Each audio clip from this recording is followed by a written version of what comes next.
Back at the International Broadcast Center, time for one final visit, at least here in China.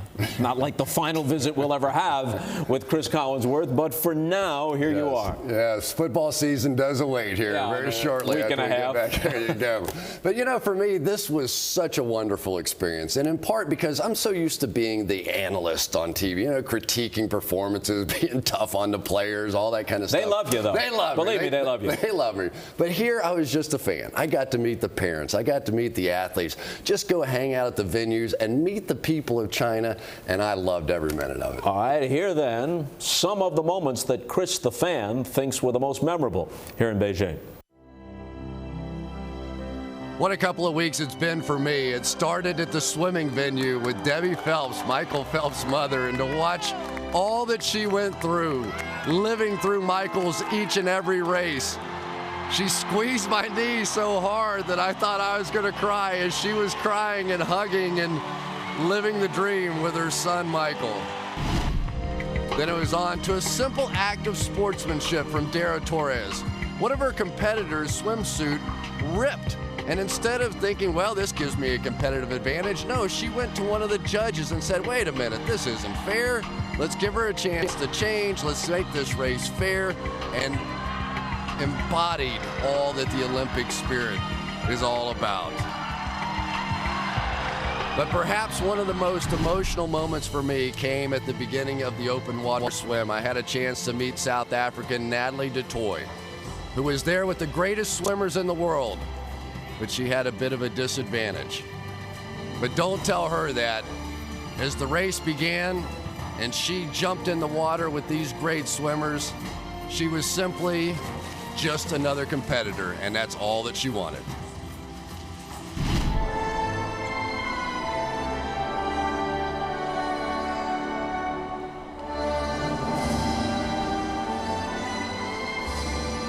Of course, we all know the pride and the chills that we get when they play our own national anthem.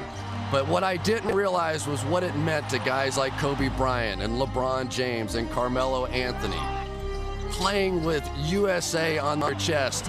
Each and every one of them said it was a feeling unlike they had ever had in their lives before. The pride they took in playing for their country. Boy, did they represent us well.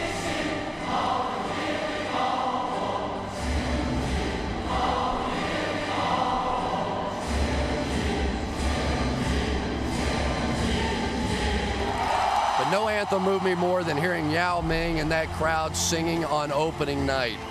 These games were so personal for the Chinese people.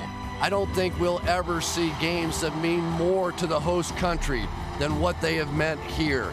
They've taken such a personal pride in not only their own athletes, but making sure that you've had a wonderful experience in China, and we certainly have. And when Chinese athletes did well here, which was often, the building or the stadium would rock. But I also noticed, at least in every venue where I was observing what was going on, they were more than just polite toward foreign athletes. They were appreciative, and they would often cheer for them.